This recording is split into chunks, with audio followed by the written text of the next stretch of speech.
You know what time it is? It's game time. Game time, baby. Look out for On the field, scoreboard says victory.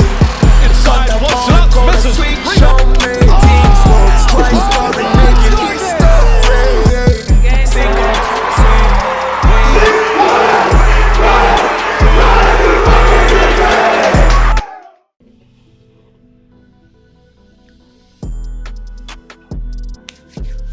Welcome to Sports Spotted on the Spotted Network. I am your host, your hombre BISTAH.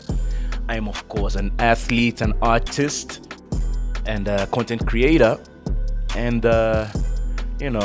creator of the Spotted Network. And welcome to this show. Welcome to my show, which is officially the first episode. Although I have recorded a couple of episodes and reels that you guys have probably seen. A couple of them have gone a bit viral, which is good. And welcome.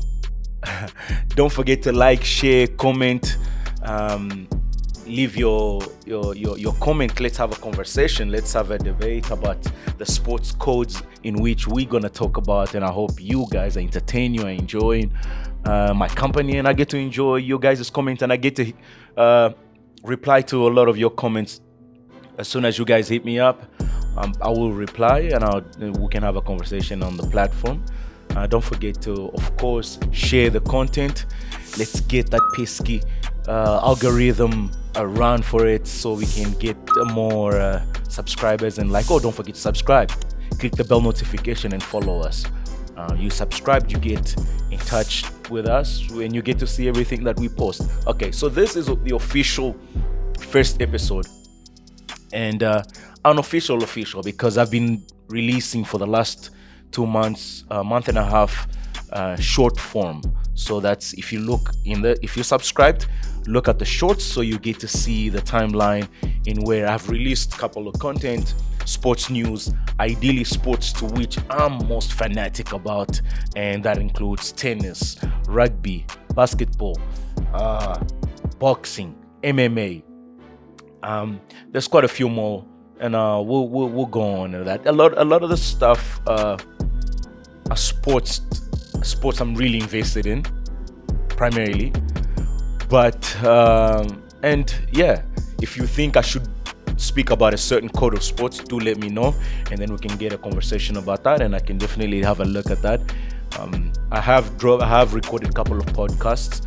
I'll give you a larger form, podcast form, in which you guys are probably gonna enjoy a lot more, where I'll be having conversations with different athletes, both at a club rugby level, to which I'm part of, and then hopefully we'll get some big names, some high profiling players to come in and have a conversation with us. But welcome to Sports Spotted with your hombre BISTAH. I am your host, your artist, your athlete, your host, of course, and we have a lot to talk about. First, we won the World Cup. The BOKS won the World Cup. The BOKS won the World Cup, back-to-back champions. Man, we can brag about that. We definitely have good reasons to brag about that. Back-to-back champions. That is not an easy task to do, first of all. So, and the only nation to ever have 4 World Cups. Man, we're in the history books. And what better way to get there by playing the nation that has probably beaten the Springboks the most. So you gotta defeat the giants to be a giant yourself, to mark your name in history, to leave your name in the history books, so they know you came, you conquered, and you stand strong in the throne. And that is the story of the Springboks in 2023 World Cup.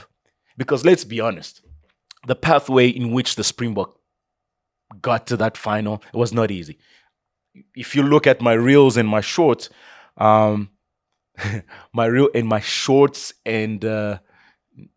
you know what I mean, not the short, but the YouTube shorts, that's still catching me.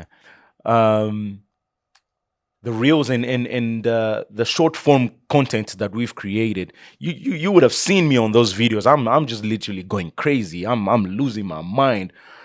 The stress levels, I mean, the whole nation was 60 million people and beyond, and people and not to mention the expats. And of course the world and those that just support the BOKS, and I can imagine the madness for 3 weeks.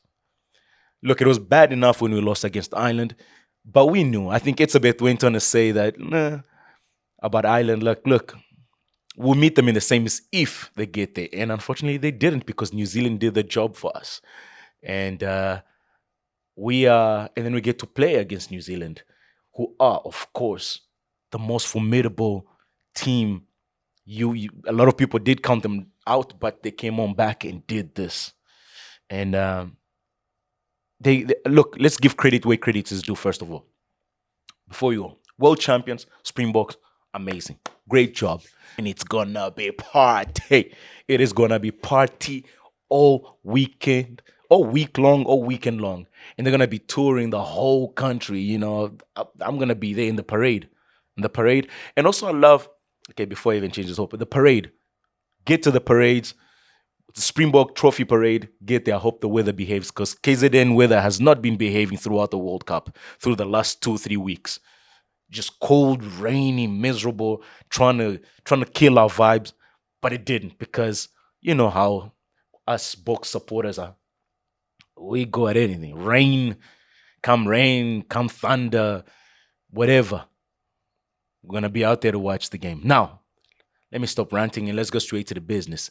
One thing I do like, when the boys won the World Cup, I did like the touch of the T-shirts, world champs. I don't think we've had that before. I've seen that in the NBA, where they have your world champ Springboks. And I know comedians always made a joke. What happens? I know they printed two T-shirts, 2 sets. Obviously, one for the All Blacks and one for the Springboks. What happens to the ones that they printed for the All Blacks, if they did, of course, which they didn't win? So I wonder where they went to. Somebody somewhere must be thinking, whoever gets those T-shirts is gonna be thinking they New Zealand won the 2023 World Cup. But let's not take jabs at New Zealand. New Zealand played amazing footy, amazing rugby. They played the style that New Zealand always do, running, taking the risk, those quick passes, the way they got rid of the ball, like the hands, and they really had it. But unfortunately, they made a lot of errors. But they wouldn't have made those errors if it wasn't for the defense of the Springboks. Look, end of the day, we have to be realistic. The Springboks didn't win that by fluke. I know the world wants to downplay this victory and the last 3 victories, because the ref, Ben O'Keefe, and the ref on the finals. Listen, the BOKS wouldn't have gotten that close if they weren't that good. They wouldn't have won that World Cup if they were not that good. That team was being built from 2018. So trust me, the bond, the chemistry, the understanding of that team is just the telepathy between the players and the coaches, understanding the assignment, the duty on the field to deliver 3 weeks in a row, games that were literally on the line. Come on, that's not fluke. I hate to say this, but it has come to my attention that almost like the World Rugby, I can't say World Rugby, but the powers that be maybe just don't want the Springboks to be this dominant, and or the Southern Hemisphere at least to stay this dominant, And we're gonna discuss this in regards to the selection of the dream team, to which I personally just feel was a snap. They were snabbed. The Springboks were snabbed. The coaching stuff was snabbed. The whole thing. But congratulations to Brian Habana, Hall of Famer. Congratulations to Etzebeth to making the 15th, to making the cut for the World Dream Team 15. Absolutely fantastic for the boys. I know a lot more Springboks deserve to be in that number, but it's consolation. I guess they need a consolation for the expectations that the Irish and the French, even New Zealand to a degree, had. No, not so much New Zealand, but the Northern Hemisphere, they had so much expectations of their teams to make it to the knockout stages right until the end, to the finals, and they didn't. So I guess they had to make up some way, somehow, and putting them in the dream team. It's a consolation try. We rather like this, I think I saw earlier on, the World Cup is a lot more valuable to us than making it to the dream team. So we have our entire nation. There's an entire nation waiting for the BOKS to parade that trophy, and entire generation of kids. I've just never seen this. I just never felt this before. There's something different about this World Cup. I thought there was something different about the last World Cup, but this one, I see a new generation of amazing kids who will forever dedicate their lives to this sport the same way I did, the same way I'm passionate about it. And I can see that's why South Africa is going to continuously have an amazing pool of athletes that play rugby to the next level. So if Northern Hemisphere still believes that they'll one day take over the rugby sphere, they have to think twice, because there's a whole generation. When you win the way the Springboks won this World Cup, when you win on the edge, you talk about guts and glory and just intensity and effort and willingness to put it on the line, put the bodies on the line. When you win this way, and these kids, 60 million strong nation, and their kids who are sitting in front of their TV watching their dads and their uncles and their brothers and the sister jumping, and they're looking at their heroes on TV, not giving up, not quitting, for 3 in a row times winning by 1 point. What do you think psychologically is happening to these kids? To these kids, when next year's rugby season begins, they're going into the field, and then they see the result of hard work and commitment which the BOKS bring, and you win. You are the best in the world. You are crowned the best rugby nation in the world because you put in such effort. Trust me, this is generational impact that is going to happen to this nation that continued. Imagine what it did for these current Springboks when they were just little kids, and they watched the 95 World Cup, and they barely understood, some of them. And here we are. And then there was, of course, 2007. 2019, trust me, all those kids that looked at that, they are now playing at varsity level, varsity cup, or somewhere in the Curry Cup, and really playing their hearts out. And they're seeing what it means to the nation, what it means to them. And now imagine the kids who watch this World Cup and watch the Springboks give it all. Just you wait. When these boys turn 18, 19, there'll be a lot of debuts on the Springboks, and that, like Kanan Moody, these things don't happen by coincidence. Credit has to be given to.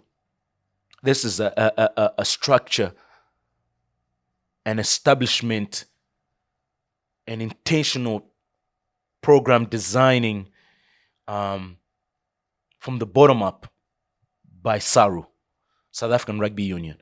And they have been hitting the marks they've been hitting the marks pretty well the moment they began to get Rassie involved in it. And credit has to go to Rassie.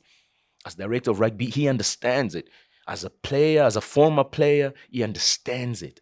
And as a person who really understands the demographics of South Africa, and taking that journey, that risk, that gamble, despite of who liked, who didn't like his decisions to captain, put this young, humble, black young man into the position of power, of leadership. Man, look, let me not rant anymore. I could talk forever. I could talk forever in regards to this. I just think let's give credit to New Zealand to giving us a great fight. Because that's what you want. When you play in rugby, you want a great fight. You want to win those hard battles. Because those hard battles, you get to find out who you really are. Those tough battles, like those 3 last games, even the Irish game, you get to find out who you really are. You get to dig deep and being in the trenches. If you're a rugby player, you know what that means. You get to find out your body cramps, your lungs are hurting, everything hurts. Adrenaline kicks in, fitness kicks in, and then there's this zone you get into. You get to find out who you really are. And that's who these Springboks are. Don't ever forget the 2023 Springboks. They might have almost given us a heart attack, but they were willing to get one in pursuit of greatness. They were willing to give it everything, break their bodies, and they did. Malcolm Marx, Makazolo Mapipin, the boys had to come home and get operated on because they were willing to put it all on the line. The least we could do is, catch a little stress, a little blood pressure here and there. But in the end, the sacrifices those boys were doing, the sacrifices they were making, come on. Worth it. Worth champion. That's the character of champion. And that's what we want to see. That's what we want. And when the next generation of rugby players, South African rugby players, when anyone in this world, matter of fact, any kid watches that Springbok will understand what it means to want to win, what it means to be a champion. And that's what it is about, man. That's the lessons you want to learn from rugby. And that's the lessons we've all learned. If you know rugby players, those are the lessons that we learn. You get to dig deep and find out who you really are. You find out. I got a story. I got a couple of friends in high school. Some of the boys, they weren't much of a rugby player, but because participation, they got involved. I remember they would be talking about stories during break. They'd be like, look, I went to rugby practice, my first rugby practice. 10 minutes in, the guys are like, this is not for me. You get to find out who you are. And some of the guys never stepped on the field again. And some of us just couldn't get out of that field. Concussion and broken bones here and there. You get to find out who you are. The sport, fuck it, man. I don't even know how. I'm just getting chills behind on my spines. Talking about getting my hairs standing up, just talking about this. It exposes you. Now, credit where credit is due. New Zealand, well done. Rassie, you are amazing, man. You are the greatest coach that. That's why I'm a little bothered about this selection of. Look, and Andy Farrell, congratulations, well done. Yes, Ireland held on to number 1 for many years, for some time, held it at number 1, and your expectations in the Northern Hemisphere were great. You fell short. The least you could get is coach of the year, but let's be realistic. Coach Jacques Ninaba and Rassie have done a hell of a job. 8 years. Think about it. Not even 8 years. More than 8 years. 9 years, almost a decade that these guys have been plotting to get this World Cup. You know what I mean? Almost a decade of plotting to get World Cup. And what do they get? They get 2 World Cups. Now, they should be coach of the year every time in my books. Making history. I just feel they got snapped. The BOKS, but that's fine. That's fine. You know why? Because we get to celebrate the World Cup. We get to celebrate World Cup. Now, let's give a credit to where songs of the year, songs of the World Cup. Come on. Salute to the BOKS. Now, Carvin Goldstone, he requested, I saw on TikTok, he requested that, I know they're playing Galagata by Mendoza during the World Cup. He requested that, please, if you want to have so that the whole SA nation going crazy, play Sister Bettina. Sister Bettina! Unfortunately, they didn't. I don't think that was a thing pre-set way before the World Cup.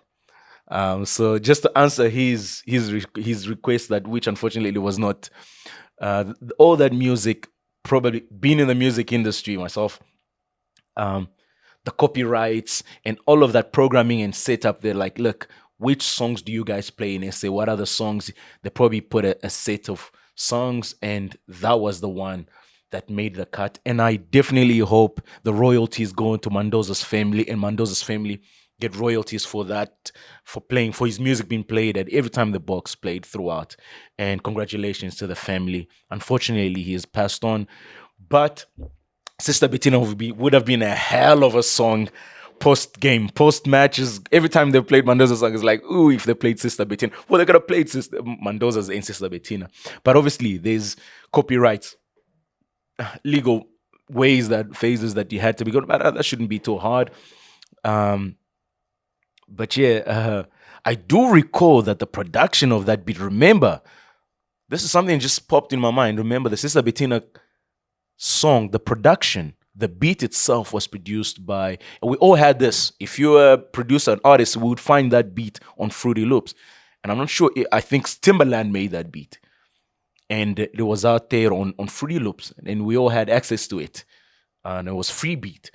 But if Timbaland has rights to that beat, so if they played Sister Bettina, what royalty percentage does Timbaland get? Yeah, the big Timbaland, because it was the song by Aaliyah. If you first you don't succeed, first you don't succeed. Yeah, that's the dog. It is. Yeah, that's the one. Yeah. It is that song. So Timbaland produced it. If you had FL back in the days, like that's FL, I don't know, 6 or 5. That beat was always there, and I think that's where the guys did the Sister Bettina. So copyrights, legal issues to put the music out there, especially in the World Cup final, in a World Cup. So that would have been something amazing to see if they had all of that sorted out. But unfortunately, they didn't. We still had Galagata, did amazing, great stuff. And best song now. Let's go. Oh, Sia Kolise. Oh, Sia Kolise. Oh, man. I saw him jamming to that after winning. That was awesome to watch. That was fucking great to see Sia Kolise and the world now jamming to Oh Sia Kolise. Oh, beautiful. What a character though, don't you think? What a legend, Sia Kolise. Sia's and Rassie's name will forever be in history. Both of these men, and Coach Jacques, of course, to an extent, did amazing. And the song, of course. Is in your head, Rassie, is in your head, man.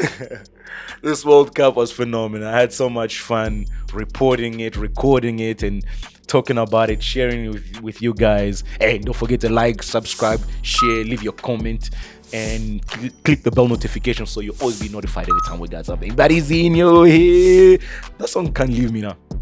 That song is not getting out of anyone. He's in your head. He's in our head. Rassie Erasmus is a freaking legend, and I'm blessed to have the opportunity to watch him play, to watch him coach.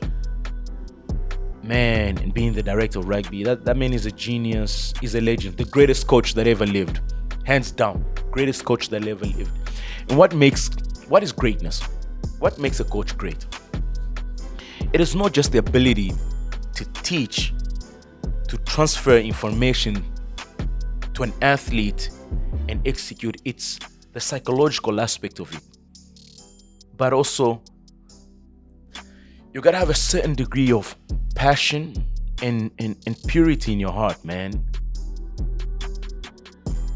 And Rassie has an amazing, man, I don't know Rassie personally, but just from what we've seen publicly, we all seen, this man puts his nation first and his heart is pure. In a country that we have very divided opinion, a very divisive country when it comes down to race, and it's just due to history, and the country is blessed with a a mind and a heart like Rassie's. Now, if you're talking about statues, immortalizing someone to forever be remembered, there's a name. Rassie Erasmus. He took a gamble, he took a risk. But he was a genius. You know, you hear this from all over the place, how he thinks and how, but it was just different. You know, we had Jake White. It was different. During Jake White's period as a coach, you know, transformation was trying to happen. And I felt the transformation situation happen at club level. But I was always picked on merit. And I saw that Saru had made the effort, you know, the quota system of transforming South African rugby, forcefully transforming. And to a degree, at the time, there was so much backlash. Today, do you realize why they had to do it? Some people may say, oh, it didn't work. It worked. To a degree, look of what it did. You might have thought like maybe the players that were put forward in that period were not the greatest players. Some of them were so-called quota players. But the fact that there is a generation of young men like Sia and all these other young men at that period that looked up and saw, you know, the Kobani Bobos, so the Jongi Nokwe. You guys won't even remember these guys. But the fact that there's guys that saw them, you know, what's his name? Adrian Jacobs. Eddie Jacobs. You know, seeing these players, they were on merit, the absolute merit. As a Sharks fan down here at the Kings Park, watching these guys play, it matters. It matters because you see someone playing amazingly and he looks like you and he's great and he's amazing, even if it wasn't the best, but he was there for the opportunities. You begin to dream. As an athlete of color in the game of rugby, you begin to dream. All you need is dreaming, you know? You got to see a player and you see him wearing that jersey, doing well, changing his life. You dream and he looks like you and he's a player of a color and it matters. You might think, no, at the time the backlash was severe. You know, there was such a divisive issue. No, it's got to be merit. Okay, yes. Don't just put no bombs on the field. But the players that were given opportunity, they paved the way. You know, given opportunity, players on merit, yes. Brayton Polser. Do you know what? A player like, you know, Jelson Colby and Aaron Sawatchin seeing a winger like Brayton Polser doing the backflips and celebrating, and this guy's on top of the world. Do you know what that does to a young man? His love for the game just grows, and that's what I'm saying about this win, about this World Cup win in 22, this World Cup that we just got now in 2023. I saw there were kids who were crying, the videos, kids who cried watching the Springboks win.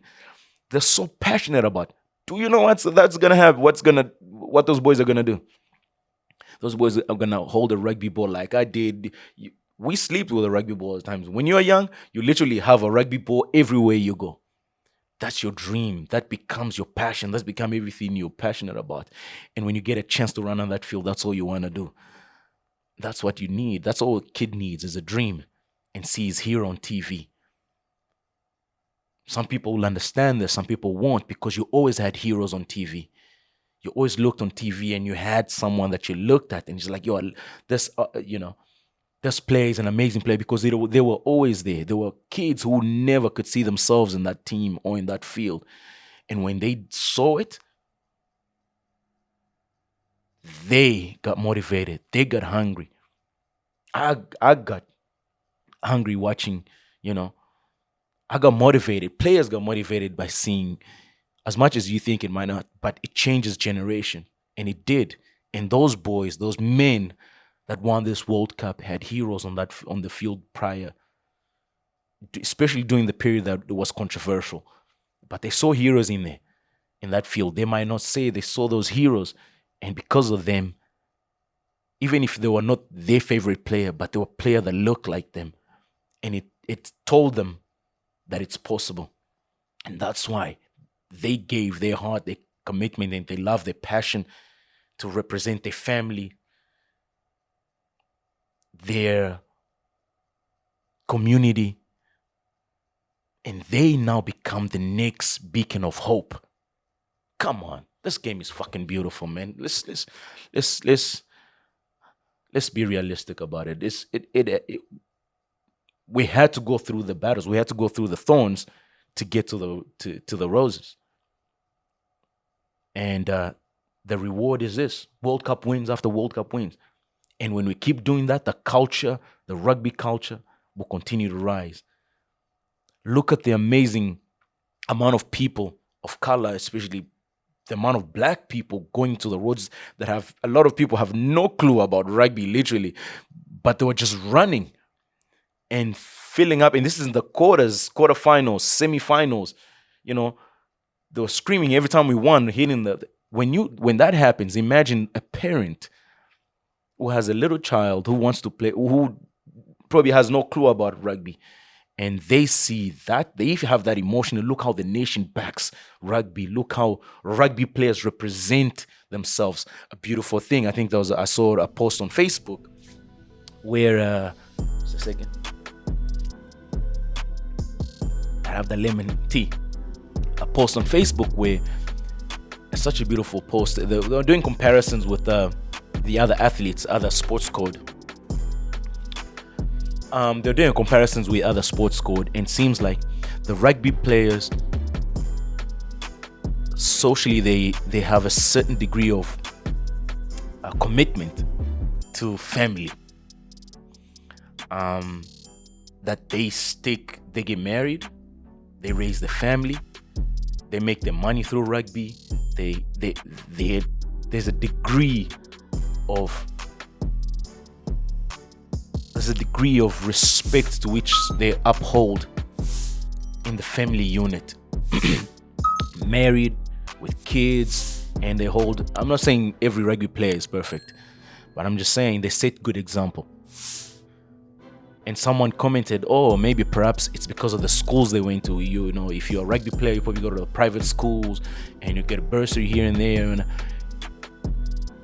yes and no. I'll tell you why. Rugby players, it's about the rugby. There's a lot of we gain from rugby that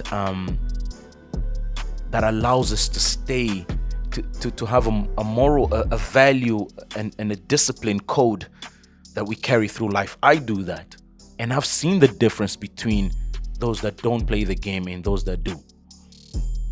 In rugby, you train 3 times a week with captain's run. You put your body on the field, on the fitness and the training, and then when the season is over, it's off season, it's training, preparing in the gym.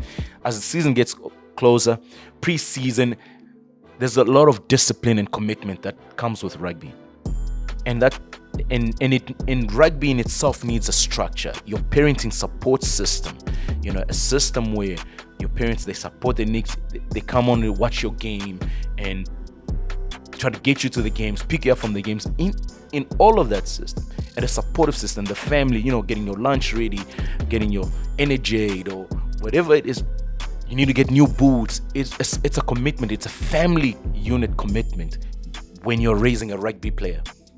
And I know this because that I've seen it and I felt it. And so when you have that, and then you're going to never mind, we're not even talking about, because once you set into a team mentality, a team and the coaches, the values and the ethics that the game provides, what it does is you learn about commitment, brotherhood, and absolutely selflessness. That's what that game brings. So when you go into life, these things stick with you. It becomes part of you because you've been playing rugby literally from, I touched the rugby ball when I was 12. You're going from either grades 5, 11 when you grade 5, all the way to grade 12. And then when you finish grade 12, you still play club rugby. So I've been playing rugby from the age of 12, grade 6, all the way. I'm still playing rugby. You get what I mean? So players, it becomes part of you. Rugby becomes part of you. The values, the beliefs, the ethics, the respect, the brotherhood, the camaraderie, that becomes part of you. And you carry that with you into life. So when a rugby player begins to succeed and make money out of it, he wants stability. He knows discipline, he knows commitment, and he believes in it. Some of the guys might even think they don't, but in the end, it begins to manifest through your actions. And before you know it, like, you want stability in your life, and they set a good example for a lot of the kids. Unfortunately, I can't speak about other sports codes, but unfortunately, some of them don't set such good examples. But rugby, we are proud that they do that. There's a set of discipline. Even after you're done with you playing rugby, you find us committed to taking care of ourselves in fitness, playing touch rugby 2-3 times a week. I play touch rugby off season. There's a group of guys at SPRINGBOKS. They'll be playing even at West of All Boys, at Collegians, continuously. These guys way beyond past their rugby days, playing days, continuously. It's a commitment to health, to camaraderie. And before the game, we'll chat, we'll play. During the game, we'll talk while we're playing. After the game, we'll sit down, we'll debate, we'll have a conversation. It is just that, a discipline, a commitment, and all of them family guys, everyone, most of them married with kids and family raising their family. It's a beautiful thing. This game is bigger than you guys think. It's bigger than the 80 minutes. Rugby is way bigger than 80 minutes, and that's a beautiful thing. And I'm blessed to be part of it. And anyone who is a parent now, if they're not convinced now, watching the BOKS continuously do this, consider rugby. Consider your kid playing rugby. Trust me. They will become great human beings. Great human beings. Now, and that's the close-up for this segment. Rassie Erasmus. Let's go. Rassie Erasmus, amazing coach. For him making the decision to select Siya Kolisi as the captain. Because he saw in Siya that humble kid who you really gotta think, you guys, if you haven't analyzed why did he select Siya, I don't think it's just because he was a black kid that needed that could be the first black captain of South Africa. No, I think it was bigger than that. And today, look at Siya, how he talks. Look how freely look at the man he is today. Look at the example. Look how he speaks about his nation, how he lives by what he talks about. His family unit. Look how blended and beautiful that is. The man took a backlash to which was ridiculous because a man chose to love who he loves and his wife chose to love him for who he is. And that's the reason we love Siya, because we get to see, and even his wife, the courage. Let's be real. Let's be honest. It takes a lot of balls for her to love the man she chose, but she saw him for him. And that's what, if you think Rassie is crazy, Rassie saw Siya for who we are now realizing how phenomenal this, as an individual, as a man, as a South African, as a man, who he is. That's what he saw. He saw he's committed, is humble. The fact that he comes from a poor background means he will understand and appreciate the responsibility to which is being bestowed upon him. He understands, not just for those that did before him, But he understands what that means to a whole nation of to a whole nation of 60 plus million people. He understood this. That is not an easy task to be a captain of a nation, the first black captain of a nation. Rassie is a fucking genius. He knew that this would be very heavy on him, but because of the kind and honest, committed heart that Sia has, he saw that in him. The humble young man who came from absolutely nada, who once was given the opportunity, didn't let it get to his head, although he had his moments when, he started making money, but he stayed humble, committed to his wife, committed to his family, his beautiful blended family. Come on now. Who else would you want as a captain? It's more than rugby. It's gotta be, you gotta have the character, you have to have leadership. And leadership, it's playing on the field, leadership off the field. That's why you got the world singing, "Oh, sia kolisi, oh, sia koli." That's why you have that. You might not like him on the field, you might not have a good day, but the human being.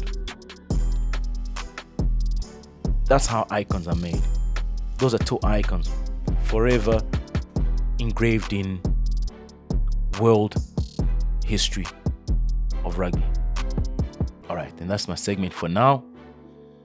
And we'll discuss a little bit more. Let's take a little break. And now, don't forget to like, share, subscribe, click the bell notification so you'll be notified every time you want to know about Sports Spotted. And if you think I should make more of these mugs for you guys to purchase, let me know. I just, I made this one for myself, but I don't know if you guys want one of these. And I gotta have my tea. You can have your tea with it. You can have your coffee with it. You can have your brandy and coke. Just keep it on the deal so the wife, the missus doesn't catch you drinking early in the week. Have a little coffee, man. Just a little young coffee. Come on, huh? You know what time it is? It's game time. Game time, baby. Look out for On the field, scoreboard,